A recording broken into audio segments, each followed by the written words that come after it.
లేదు. అందుకే అశుచిని శుచిగా మార్చుకుంటూ అది గొప్పదని అనుకుంటూ దానికే మరిచిపోయి అదే చేస్తే ఇంకా అజ్ఞానం ఉన్నట్లే కదా, ఇంకా అజ్ఞానం ఉన్నట్లే కదా. మరి ఎక్కడ పోతోంది మన అజ్ఞానం? నువ్వు ఆ పని చెయ్యకపోవచ్చు, కానీ అలాంటి గురువుని ప్రోత్సహిస్తే అధర్మాన్ని ధర్మం అనుకోవడం, అది అధర్మమే కదా. జీవహింస చేయడం, అమ్మవారికి బలిస్తున్నానంటే నువ్వు ఏ క్షుద్రాన్ని ప్రోత్సహిస్తున్నావు? శంకరాచార్యులు ఎందుకు పాటుపడ్డాడు? అమ్మవారిని ఎందుకు లోన బంధించాడు? ఆయన ఊరి మీదకి వస్తే తమో గుణంలో నువ్వు సంహరిస్తున్నావు కాబట్టి నువ్వు లోనే ఉండి బయటికి రాకని బంధించాడా లేదా? శ్రీచక్రాన్ని వేసి కంచిలో అమ్మవారిని. తెలుసు కదా మీకు ఈ కథ, అందరికీ చదవలేదా? నేను చెప్పానుగా జూమ్లో కథ, మర్చిపోయావా? జూమ్లో చెప్పాను ఆ కథ. అంటే ఈ కలియుగంలో అలాంటివి ప్రోత్సహిస్తే వినాశనం జరుగుతుంది అని శ్రీచక్రం వేసి అమ్మవారిని అక్కడే బంధించాడు, బయటికి రాకుండా శంకరాచార్య. అంటే ఇక్కడ మనం గమనించాల్సింది ఏంటో తెలుసా? దేవతలను కూడా శాసించే శక్తి ఒక్క మానవుడు సాధనలో సాధిస్తాడు. శంకరాచార్యులు మానవుడిగానే పుట్టాడు కదండి, మరి శాసించగలిగాడు కదా కంచిలో అమ్మవారిని. ఎంతమందికి తెలుసు ఈ కథ? తెలియని వాళ్ళు చేతులు ఎత్తండి. అందరూ ఎత్తుతారేమో. తెలియని వాళ్ళు అన్న, నీకు తెలుసు, నేను చెప్పాను కదా జూమ్లో కథని. సరే ఓకే, తెలియని వాళ్ళు ఉన్నారు కాబట్టి చెప్తాను. పూర్వం ఈ సృష్టి అంతా ఒక శక్తితో నడుస్తోంది కదా, ఒక శక్తి నడిపిస్తోంది. మరి ఈ సృష్టిలో ఈ ప్రకృతి 3 గుణాలతో ఉంటుంది: తమో గుణం, రజోగుణం, సాత్విక గుణం. ఈ 3 గుణాలతోటే ఉంటుంది.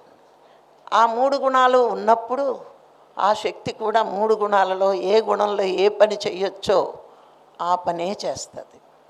అలా కంచిలో మరి అప్పుడు విగ్రహ ప్రతిష్ఠ చేశారు అంటే మరి అమ్మవారు ఆవాహన చేస్తారు ఆనాటి గుళ్ళయ్యి. ఇప్పుడంటే స్థలం ఉంది, డబ్బు ఉంది కాబట్టి కొడతారు, కానీ ఇప్పుడేమో ఆ శక్తి పీఠాలు కావు, అందుకే అవి శక్తి పీఠాలు అని చెప్తారు.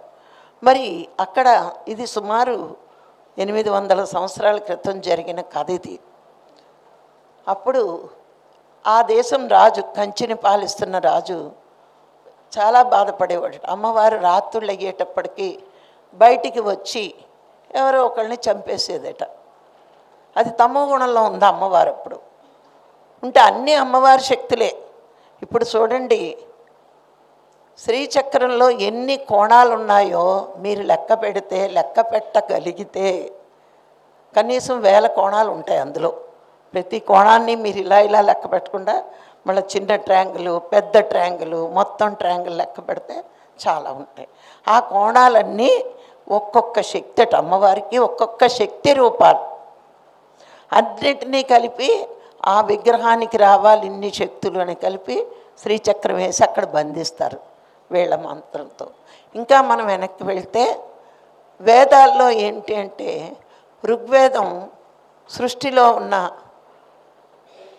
సమస్త శక్తుల గురించి ఇస్తుంది. యజుర్వేదం మీరు చదివారా? అది ఎలా స్వాధీనం చేసుకోవాలో చెప్తుంది.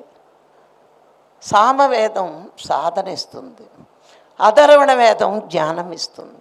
అన్నీ చెప్పినా ఈ ప్రపంచక కోరికల కోసం ఋగ్వేదం యజుర్వేదంలో ఉన్న మంత్రాలు అవపోసన పెట్టి అవన్నీ నువ్వు సాధించినా నీ చివరి జన్మ సాధన చేసి జ్ఞానం పొందడమే. ఇదే వేదాల యొక్క రహస్యం. నేను ఇంకా జూమ్లో డీటెయిల్గా చెప్తానులే, బరికేకు విను. ఇంకా జూమ్లో ఇంకా డీటెయిల్గా ఇస్తాను నేను మీకు. అయితే ఈ అమ్మవారు రాత్రి బయటకు వచ్చేస్తుంది. అక్కడ క్షేత్రపాలకుడు శివుడు, కంచి గుడికి. అమ్మవారి భర్త అయిన శివుడు కూడా ఆ తమో గుణంలోకి వచ్చేటోడికి ఆపలేకపోతున్నాడు ఆయన. అంత ఉగ్రరూపం వస్తుంది ఆవిడికి. అందుకు ఏం చేశాడు, మీ కలకత్తా కాళీ గుడిలో ఒకటి ఉంటుంది, మెళ్ళో పుర్రెలు, కింద శివుడు, శివుడి మీద కాలు వేయడం అని. మరి దానికి సింబాలిక్కే అది. అందరినీ అంటే మనం మనుషులను చంపుతుందంటే గుడికి వెళ్ళమని రాక్షసులని మాయ చేశారు అంతే. అది ఏమైందంటే ఇలా వస్తుంటే శంకరాచార్యులు ఆ రాజ్యంలోకి వెళ్ళారట. వెళ్ళేటప్పటికి పగలంతా రాజుగారు ఆతిథ్యం తీసుకున్నాడు. ఏ స్వామీజీలు కూడా అంతఃపురాల్లో పడుకోకూడదు, వాళ్ళ నియమం. అయితే నేను వెళ్ళి గుళ్ళో పడుకుంటాను అని శంకరాచార్యులు చెప్పడం, రాజుగారేమో అయ్యో ఇంత బ్రహ్మ తేజస్తో ఉన్న ఈ పిల్లవాడిని అమ్మవారు సంహరిస్తుంది, ఎలా ఈ యోగిని చంపించడం నా చేతులారా అని చాలా మదన పడుతున్నాడు.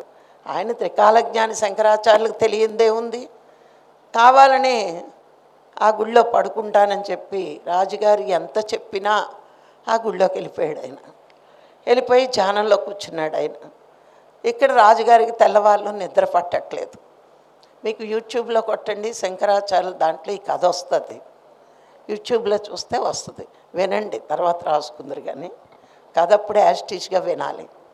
అప్పుడు ఏమైంది, ఈయన ధ్యానంలో కూర్చున్నాడు. అమ్మవారి టైం అయింది, అమ్మవారు బయటకు వస్తున్నాడు. వచ్చేటోడికి ఈయన సింహద్వారానికి అడ్డంగా కూర్చుని ధ్యానం చేస్తున్నాడు. ఆవిడ వెళ్తుంటే ఈయన చూసింది. ఇలా చూడగానే ఈయన అడిగాడు చాలా ముద్దుగా, అమ్మా ఎక్కడికి వెళ్తున్నావు అని. యోగులకి యాక్షన్ తెలుసు, అమ్మవారికి రియాక్షను తెలుసు. అంటే నా దారికి అడ్డంగా ఎందుకు కూర్చున్నావు అని అమ్మ అడిగింది. లేదమ్మా నాకు చెప్పు, ఎందుకు నేను వస్తానంటే, కాదు నన్ను వెళ్ళని అంటే, నేను నిన్ను బయటికి వెళ్ళను, నువ్వు వెళ్తే ఏం చేస్తావో నాకు తెలుసు అన్నాడు. ఆవిడ ఒప్పుకోవట్లే, నేను వెళ్తాను. అయితే ఇద్దరం ఒక పందెం వేసుకుందాం, ఇద్దరం పాచికలాడదాం. పాచికలాడితే నేను నెగ్గితే నా మాట నువ్వు వినాలి, నువ్వు నెగ్గితే నీ మాట నేను వింటా. ఇది మన ఇద్దరి పందెం, పందెం లేకపోతే ఆట బాగోదు అని శంకరాచార్యులు ఆవిడ నొప్పించాడు. సరే అమ్మవారు ఈడంతా బుడతగాడు, నేను నెగ్గనా, వెళ్ళి సంహరించినా అనుకుంటూ పందానికి ఒప్పుకుంది. ఈయన పాచికలు ఆడుతూనే లలితా సహస్రం మొత్తం చదువుతూనే ఉన్నాడు. మరి ఉబ్బి తబ్బవ్వాలంటే దేవుళ్ళకే దిక్కు లేదు, ఉబ్బిపోవడం మనకో దిక్క, మనం ఉబ్బిస్తే మనం ఉబ్బిపోతాం. అది లలితా సహస్రం అంతా ఏముంటుంది, అమ్మవారి వర్ణనే కదా. నీ చెక్కుళ్ళు బాగున్నాయి, నీ పదాలు బాగున్నాయి, నీ కన్నులు బాగున్నాయి, నీ నడుము బాగుంది, నీ కాళ్ళు బాగున్నాయి, మొత్తం వర్ణనే. ఈయన అలా వర్ణిస్తూనే ఉన్నాడు.